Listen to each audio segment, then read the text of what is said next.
Hi friends, இன்னைக்கான வீடியோவில் ஒரு சூப்பரான ஒரு மொழி மான்வா பற்றி தான் பார்க்க போகிறோம். மான்காவோட நேம் என்னன்னு கேட்டிங்கன்னா மூன் ஷேடோ ஸ்வாட் எம்பரர் அப்படிங்கிற மான்வா பற்றி தான் பார்க்க போகிறோம். அதை பார்க்கறதுக்கு முன்னாடி சப்ஸ்கிரைப் பண்ணாதவங்க சப்ஸ்கிரைப் பண்ணிட்டு இந்த ஒரு வீடியோவுக்கு லைக் பண்ணிக்கோங்க. சரி, வளவலன்னு பேசுவோம்ல, சாப்டருக்குள்ளே போயிருந்தேன்.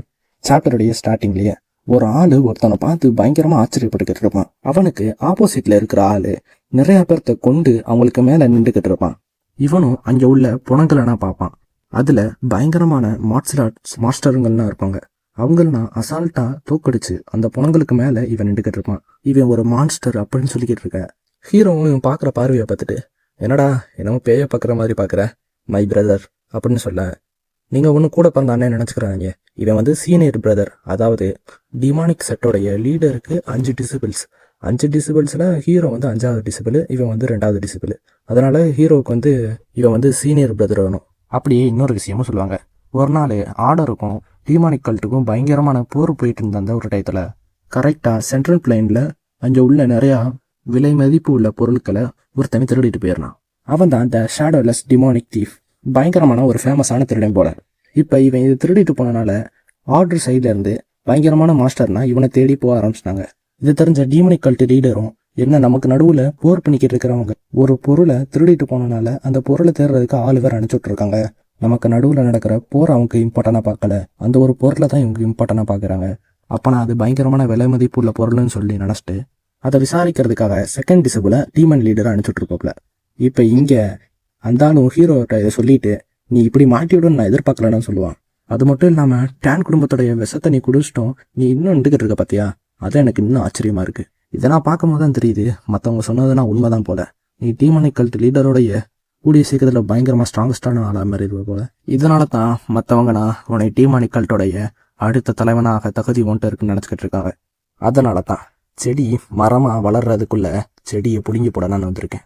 உனக்கே தெரியும் அவரோட பிளேஸுக்கு எனக்கு ஆசையே இல்லைன்னு நான் நிறைய தடவை சொல்லிட்டேன். சரி, அது உண்மையாக பொய்யான்னு யாருக்கு தெரிய போகுது? மற்றவங்க அப்படி தானே நினைக்கிறாங்க. அப்படின்னா மற்றவங்க சொல்லி கேட்டு நீ என்னைய கூட்டத்தில் வந்திருக்கியே, இப்போ நீ உட்கார போறிய அந்த ஒரு இடம் எவ்வளோ பெரிய இடம்னு தெரியுமா? நீ இப்போ என்னைய பார்த்து நீ இப்படி பயப்படுற, நீ அந்த இடத்துக்கு தகுதியான ஆளுன்னு நீ நினைக்கிறியா? ஹீரோ சொன்னதை கேட்டுட்டு அவனும் பயங்கரமாக கோவப்பட்டுக்கிட்டு இருப்பான். நீ என்ன இப்படி கலாய்ப்புன்னு நான் எதிர்பார்க்கவே இல்லை அப்படின்னு அவனுடைய டிமானிக்கியை கையில் கொண்டு வருவான். கொண்டு வந்துட்டு, இப்போ உன்னோட சக்திகள் இருக்கிற மாதிரியே எனக்கு தெரியல அப்படின்னு சொல்லிட்டு ஹீரோவை அட்டாக் பண்ண வருவான். ஹீரோவும் அந்த ஒரு அட்டாக்லேருந்து தப்பிக்க ட்ரை பண்ண. அப்போ அவனும் சொல்லுவான், இப்போ நீ சாகுற நிலைமையில இருக்க, உன்னோட பழைய சக்தி உன்கிட்ட இல்லை, இதான் எனக்கு கிடைச்ச நல்ல சந்தர்ப்பம்னு சொல்லிட்டு அவனை அட்டாக் பண்ணுவான். இப்போ ஹீரோ நோக்கி ஒரு 3 அட்டாக் வரும். அதில் 2 அட்டாக்கை அவன் டிஸ்ஃப்ளெக்ட் பண்ணிடுவான். அதில் ஒரு அட்டாக்கை மட்டும் தடுக்க முடியாது. அந்த ஒரு அட்டாக்கும் ஹீரோவோட வவுத்துக்கு நேராக வேற ஹீரோ மேலே அது பட்டுருது. இப்போ அந்த அட்டாக்கால சுற்றி போக மூட்டமாக இருக்க இவனும் அவன் மேலே அட்டாக் விழுந்துருச்சு அப்படின்னு நினச்சிட்டு அட்டாக் பண்ணுறதுக்காக போவான். இவனு முன்னாடி போயிட்டு இருக்கும் போது உனத்தை பார்த்து ஆச்சரியப்படுவான். பார்த்தா ஒரு அட்டாக் வரும் இவனுக்கு நேராக. இவனும் அந்த ஒரு அட்டாக்லேருந்து தப்பிச்சிருவான். ஆனால் கன்னத்தில் மட்டும் ஒரு கீரல் விழுந்துடும். இப்போ ஹீரோவை காட்டுவாங்க. ஹீரோவும் வாயிலேருந்து ரத்தமாக கக்கிக்கிட்டு இருப்பான். அவனும் இப்போ என் உடம்பு ஃபுல்லாக பாய்சன் ஏறிடுச்சு, இன்னும் எனக்கு கொஞ்ச நேரம் தான் இருக்குது. டேய் என்னோட தம்பியை நீ விட்டு கொடுத்துட வேண்டியதானே, உன் நிலைமையை பார்த்தா ரொம்ப மோசமாக இருக்குது. சரி, என்னோட உடம்பு ஃபுல்லாக இப்போ மோசமான நிலைமையில தான் இருக்குது. ஆனால் உன்ன மாதிரி ஒரு ஆளை எதிர்க்க இந்த ஒரு நிலையை எனக்கு போதும். செத்த பாம்பை அடித்து எனக்கு என்ன பிரயோஜனம்? அப்படியா, கொலையவே சந்தோஷமாக செய்கிற உங்களுக்கு என்ன பார்த்து பயம் வருது அப்படின்னு சொல்லிட்டு இவன் ஒரு 6வது சென்ஸ் பண்ணுவான். இவனுக்கு பின்னாடி திரும்பி அந்த ஒரு 6வை பார்ப்பான். இதை உணர்ந்த செகண்ட் டிசிபிளும் ஹீரோவை பார்த்து ஒன்று சொல்லுவான். டேய், வரது யாருன்னு தெரியுமா? ஆர்டருடைய ஆளுங்க தான் வராங்க. அவங்கிட்ட அசிங்கமாக நீ சாவணும்னு நினைக்கிறியா? அது உன்னோட ஆசை இல்லைனா உன்னோட தலையை இப்போ என்கிட்ட நீட்டு. ஹீரோவும் இதை நான் கேட்டுட்டு, நான் யாருன்னு தெரிஞ்சு நீ என்கிட்ட இதை நான் கேட்டுக்கிட்டு இருக்கியா? நான் இப்போ தனியாக சாவ போகிறது கிடையாதுடா, நீ எப்படி இருக்குன்னு பாரு, இது நான் ஒன்றும் வேலைக்கு ஆகாது அப்படின்னு சொல்லிட்டு ஹீரோவை பார்த்து ஆச்சரியப்படுவான். ஹீரோவும் இப்போ ஒரு பயங்கரமான ஒரு டீமனிக் ஆர்ட்ஸை பயன்படுத்துவான். இவன் இதை வாயை பொழந்து பார்த்துக்கிட்டு இருப்பான். ஹீரோவும் ஒன்று கேட்பான், இதை பார்க்கும்போது ரொம்பவே உனக்கு ஆச்சரியமா இருக்குமே, தடை செய்யப்பட்ட கலைகளை நம்ம செட்டில் எல்லா பேரும் கற்று வச்சிருப்பாங்க, இப்போ நான் பயன்படுத்துறது இது ஒரு அல்டிமேட்டான ஃபார்பிடன் டெக்னிக்கு. இதுதான் த டிமானிக் ஆர்ட் எக்ஸ்ப்ளோஷன். இதை வச்சு தான் உன்னை போட்டு தரப்போறேன்னு சொல்லிட்டு பக்கத்தில் நெருங்கி வருவான். அவனும் இதை பார்த்துட்டு, இந்த ஆர்ட் ரொம்பவே ஆபத்தானது, இது முனையவே போட்டு தள்ளிருண்டா, எதுக்கு இதை பயன்படுத்துறேன்னு சொல்லி கேட்க, எனக்கு இது பரவாயில்ல, எப்படி இருந்தாலும் நான் செத்து போயிருவேன், நான் இங்கே போன பிறகு தனியாக இருக்க எனக்கு விருப்பமே இல்லை, அதனால உன்னையும் கூட்டு போக போறேன்டான்னு சொல்லிட்டு ஹீரோவும் பயங்கரமாக அட்டாக் பண்ண ஆரம்பிச்சிருவான். இவனும் அந்த ஒரு அட்டாக்லேருந்து தப்பிக்கிறதுக்காக பின்னாடி போயிட்டு அவனோட கையில் டிமானிக் கீயை வச்சு அட்டாக் கொடுப்பான். அந்த ஒரு அட்டாக்கு ஹீரோ அவன் உடம்புல வாங்கிக்குவான். இவனே அதை எதிர்பார்த்துருக்க மாட்டான். என்ன உடம்புல வாங்கிக்கிட்டான், தப்பிப்பான்னு பார்த்தா இப்போ ஹீரோ பயங்கரமான ஒரு அட்டாக் கொடுப்பான். இவனும் அதை வாங்கிட்டு இவன் சொன்னது உண்மைதான் போல, இவனை கண்டிப்பாக அவன் கூட கூட்டு போகிறான் போல, இப்போ நான் இந்த மிருகத்திலேருந்து தப்பிக்கணும், என்னோட கீயை தானே பயன்படுத்தணும்னு சொல்லிட்டு ஹீரோவோட அட்டாக்லேருந்து தப்பிக்கிறதுக்காக அவனோட ஃபுல் கீயையும் பயன்படுத்துவான். அவன் சேர்த்து வச்சிருந்த ஃபுல் கீயும் அவனோட கையில் கொண்டு வந்துட்டு ஹீரோவோட அட்டாக்கை எப்படியாச்சும் தடுக்கலாம் ட்ரை பண்ணுவான். ஆனால் ஹீரோவோட அட்டாக் பயங்கரமாக இருந்தனால அவனோட கையை தனியாக எடுத்துகிட்டு போயிடும். இப்போ ஹீரோவும் அவனோட மூஞ்சியை பிடிச்சிக்கிட்டு பின்னாடி உள்ள ஒரு கல்லுலேயே போயிட்டு அவனை அடிப்பான். இவனும் பயங்கரமான ரத்த மந்திரம் எடுத்துக்கிட்டு இருக்கான். இப்போ ஹீரோ ஒரு பயங்கரமான ஒரு அட்டாக் பண்ண போவான். அப்போ போல இந்த சைடு காட்டுவாங்க. பார்டர் சைட்ல இருந்து ஆள் வந்திருந்தாங்க பார்த்தீங்களா, ஒரு 3 பேர். அவங்களும் நின்றுட்டு என்ன ஒரு பயங்கரமான ஒரு ஆரம், அவங்க டீமன் கல்ட்டு ஆளுங்களா இருப்பாங்களா, எதுவாக இருந்தாலும் அங்கே போய் தான் பார்க்கணும்னு சொல்லிட்டு அதை நோக்கி போக ஆரம்பிச்சிருவாங்க. இந்த சைடு ஹீரோவும் அவன் முன்னாடி வந்து நின்றுட்டு அவனோட சோடை வாங்கி வெட்டனான்னு தான் வருவான். ஆனால் அந்த ஒரு பாய்சன் அதோட வேலையை காட்ட ஆரம்பிச்சிடும். ஹீரோவோட வாயிலேருந்து ரத்தனா வர ஆரம்பிக்க ஹீரோ அப்படியே படுத்துருவான். அங்கே அந்த ஆளுங்களும் வந்துருவாங்க. அவனு வந்த பிறப்பு நான் உணர்ந்த சக்தியில் ஒன்று அப்படியே காணாமல் போயிடுச்சு. கீழே இறங்கிட்டு பார்ப்பாங்க இங்கே என்ன நடக்குதுன்னு.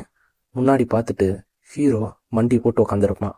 அவனுக்கு முன்னாடி ஒரு செத்த பணம் கிடக்கும். இவங்களும் ஹீரோவை பார்த்துட்டு இந்த ஆள் யாருன்னு தெரியும், இவன் டீமன் கல்ட்டு சேர்ந்தவன் தானே. அதுக்கப்புறம் அந்த முன்னாடி உள்ள அந்த ஒரு ஆள் அவன் மூஞ்சியே தெரிய மாட்டேங்குது, அப்படி அவனை வெட்டி வச்சிருக்காங்களே. அவன் போட்டிருக்க உடையும் அவனுடைய கையில் உள்ள மோதிரத்தையும் பார்த்தா இவனும் டீமன் கல்ட்டு ஆள் சேர்ந்தவன் தான். எதுக்கு இவங்களுக்குள்ளேயே ஃபைட் பண்ணிக்கிறாங்க, ஒருவேளை இவங்களுக்குள்ளேயே ஏதாச்சும் ஒரு ப்ராப்ளம் வந்துருச்சா. இவனும் இப்போ நான் யோசிச்சுட்டு இருக்கும் போது அதில் ஒரு ஆள் வந்துட்டு சார் இன்னும் இந்த ஆள் உயிரோட இருக்கான்னு நம்ம ஹீரோவை பார்த்து சொல்லுவான். அப்படியே நம்ம ஹீரோவை மனசில் நினச்சிக்கிட்டு இருப்பான். நான் வந்து ஒரு நாள் தான் ஆகுது, டீமன் கல்ட்டு விட்டு வெளியில் வந்த ஒரே நாளில் எனக்கு இப்படி நடக்கும்னு நான் எதிர்பார்க்கவே இல்லை. இவனும் இப்படி நான் யோசிச்சுட்டு இருக்கும்போது ஹீரோவோட பாஸ்ட்டை காட்டுவாங்க. அம்மா அப்படின்னு சொல்லிட்டு ஹீரோவும் கத்திக்கிட்டு இருப்பான். பார்த்தா ஹீரோவோடைய அம்மாவும் அப்பாவும் டீமன் கல்ட்டுக்கு ஹீரோவை வித்துருவாங்க. ஹீரோவை தூக்கிட்டு போகிற அந்த ஒரு பர்சனும் உன்னைய கொஞ்சம் காசுக்கு வித்துட்டாங்களப்பா அப்படின்னு அவனை டீமன் கல்ட்டுக்கு வாங்கிட்டு போயிட்டு இருப்பான். ஹீரோவோட குடும்பம் அவ்வளோ வறுமையில் இருந்தனால தான் ஹீரோவோட அம்மா அவனை டீமன் கல்ட்டுக்கு விற்கிறதா போயிடுச்சு. அதுக்கப்புறம் 10 வருஷத்துல பெரும் கொலை, அதை மட்டும்தான் நான் பண்ணிக்கிட்டு இருந்தேன். அந்த ஒரு மாஸ்டர்களுக்கு நடுவில் நான் எப்படியோ சர்வே பண்ணி நான் ட்ரைனிங் எடுத்து இப்படி மாறி இருக்கேன். ஆனால் நான் இந்த மாதிரி ஒரு வாழ்க்கையை விரும்பவே இல்லை.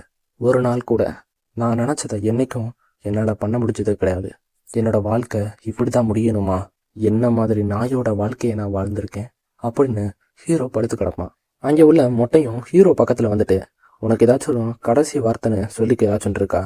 ஹீரோ மூஞ்சியை பார்த்துட்டு சரி உன்னோட அடுத்த வாழ்க்கையாச்சும் நீ சந்தோஷமா வாழு அப்படின்னு ஹீரோவுக்கு ப்ரே பண்ணிக்கிட்டு இருப்பான். ஹீரோவும் என்னடா முட்டை சொல்கிற, அடுத்த வாழ்க்கையா, சரி அடுத்த வாழ்க்கைன்னு ஒன்று இருந்தா நான் என்னோட சொல்படி தான் நான் நடந்துக்கணும், மற்றவங்களுக்கு கீழே நான் இருக்கக்கூடாதுன்னு அப்படியே ஹீரோ பன்னீர் வடிச்சுக்கிட்டு அங்கேயே இறந்து போயிடுவான். அப்படியே ஹீரோ மூடின கண்ணை அப்படியே திறப்பான்.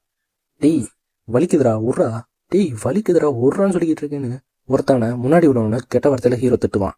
எதிரில் உள்ளவனும் என்ன சொன்ன, ஹீரோவும் அவனை ஆச்சரியமாக பார்த்துக்கிட்டு இருப்பான். இவன் இவன் இவன் தானே, இவன் தான் என்னைய வந்து காசு கொடுத்து டீமனிக் கல்ட்டுக்கு என்னை வாங்கிட்டு போனவன், இவனை ஆனால் கொண்டுட்டேனே நான், இவன் இப்படி திரும்ப உசுரோட வந்தான். எதிரில் உள்ளவனும் டெய் பொடிப்பையில உனக்கு சாவணும்னு ஆசையாக இருக்காடா அப்படின்னு சொல்லிட்டு ஸ்வாடை கையில் எடுத்துட்டு உன்னோட நாக்க இப்போ நான் வெட்டி போட போகிறேன்டா பொடி பயலை. ஹீரோவும் அவனை பார்த்துட்டு இந்த ஆள் தானே நீ கூட்டுட்டு போயிட்டு அந்த டீமன் கேவுக்குள்ளே போட்டது. இந்த சைடு அவனும் ஹீரோ கழுத்தில் கத்திய வச்சுட்டு நீ இனிமேல் என்னை கெட்ட வார்த்தையில் திட்டு உன்னோட நாக்கை அறுத்து போடுறேனா இல்லையான்னு பாரு. இவன் நான் யாருன்னு தெரியாமல் என் கழுத்துலேயே கத்தி வைக்கிறானா, அது மட்டும் இல்லாமல் என்னை பொடியுன்னு சொல்கிறானா, இவனை இப்போ சும்மாவே விட மாட்டேன்னு சொல்லிட்டு பயங்கரமாக கோவப்படுவான். அதுக்கப்புறம் உன்னை பார்த்து ஆச்சரியப்படுவான். என்னது யார் இந்த பொடி பையன், ஓ நான் தான் அந்த பொடி பையனா. இப்படி இவன் சொல்கிறதோட இந்த ஒரு சாப்டர் முடிவடைகிறது. அடுத்த சாப்டரை பார்க்கணுன்னு ஆசைப்பட்டீங்கன்னா நம்ம சேனலை சப்ஸ்கிரைப் பண்ணிவிட்டு இந்த ஒரு வீடியோக்கு லைக் பண்ணிக்கோங்க. அது மட்டும் இல்லாமல் நான் எப்படி எக்ஸ்ப்ளனேஷன் கொடுத்தேன்னு மறக்காமல் கமெண்ட் பண்ணிடுங்க. அப்போ தான் எந்த ஒரு மிஸ்டேக் பண்ணாலும் நீங்கள் சொல்கிறத பார்த்துட்டு நான் அதை திருத்திக்க ட்ரை பண்ணுவேன்.